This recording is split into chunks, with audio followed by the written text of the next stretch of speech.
Good afternoon, everybody. Senate Finance is now in session. We have one bill to hear. Delegate Kelly, you're on. I understand that if we have technical questions, Ben Stephan and David Sharp are here to help answer any questions. Thank you very much, Madam Chair, Mr. Vice Chair, members of the committee. I would like to start by apologizing. This is House Bill 1375, and it's related to sharing and disclosures of electronic health information. It did not have a Senate crossfile and it came late, so I really am thankful for your time today. I know it's a difficult time in session, but we wanted to make sure to have an opportunity to share this bill with the Senate because we think it's a very important piece of legislation.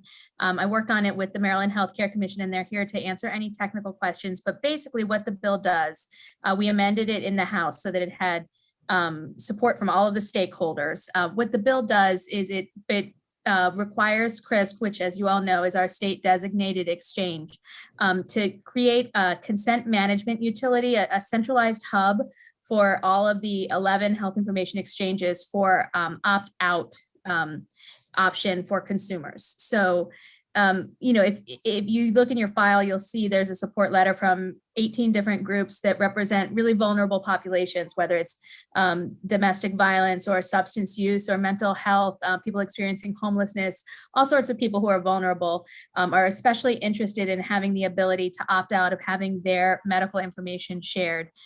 So we think this is an important bill. There is a second part to the bill that we amended over in HGO that would have updated the definition of health information exchange. What we found was that there was some concern among some of the stakeholders, and we need to take some more time on that part of the bill. So what we did was we put in reporting language. So the Healthcare Commission is going to work with stakeholders over the interim, and by December 1st, provide a report to the Finance Committee as well as the HGO Committee with recommendations on how we go about updating that definition. The federal definition has changed, and so we want the state definition to be updated as well, but we need a little bit more time to talk through with the stakeholders exactly what that needs to look like.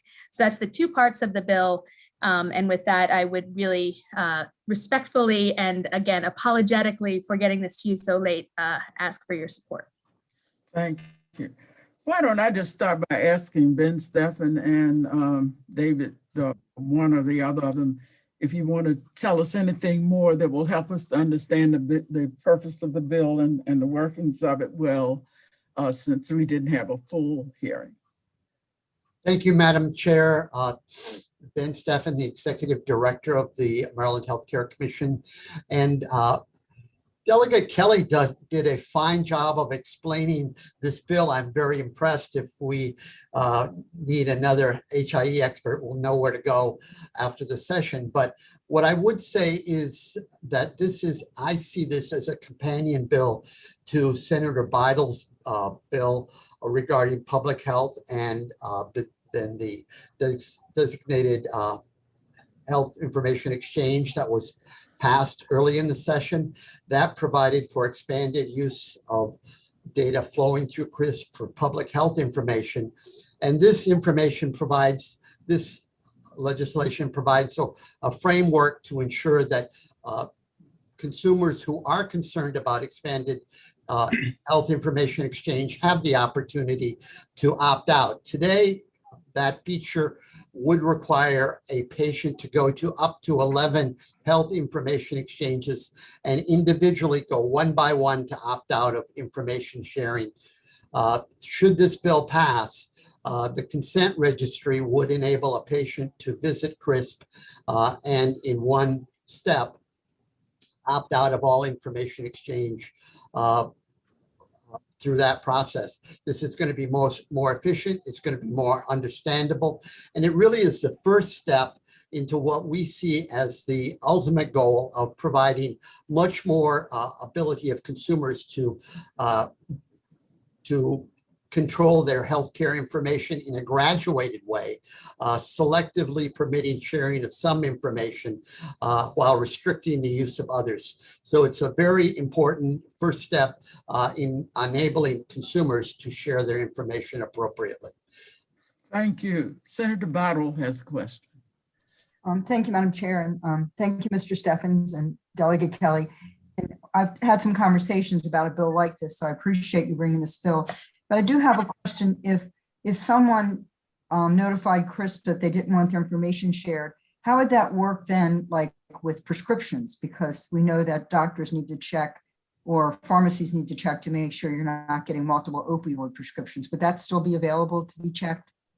So the information sharing for public health purposes could not be opted out of through this bill. The PDMP, the Prescription Drug Monitoring Program, proceeds today, even when patients have opted out of information sharing. Should this pass, that same information sharing would continue. Thank you. And if you opt out, could later you opt back in? Yes. Okay. Thank you very much, Mr. Steffens. Okay. Are there any other questions? Okay, I don't believe I see any. Thanks for. Madam Chair. Yeah. Just- Yeah, Senator. Thank you, Madam Chair. Only just because it's there, would you all want to just respond to the carrier's opposition to this bill? Just because it is there, it's in there. So I just want to make sure we hear what that. Right, so that's what I was addressing in terms of the amendments that we put in on the House. So the carriers are not opposed to this bill as it was amended. What they wanted was more time to work on the details of the definition, which we're giving them by not changing the definition with this bill, but rather having the report come to us on December 1st with recommendations as to what that definition should look like. Thank you. Okay, glad you asked the question and that we got the response. Any other questions? All right, if not, then that's the end of the hearing on this bill. And thanks so much for presenting. Thank you very much. All right, now, colleagues, Senate Finance is meeting. Remember, in the morning at 9:15, we have to consider several proposals for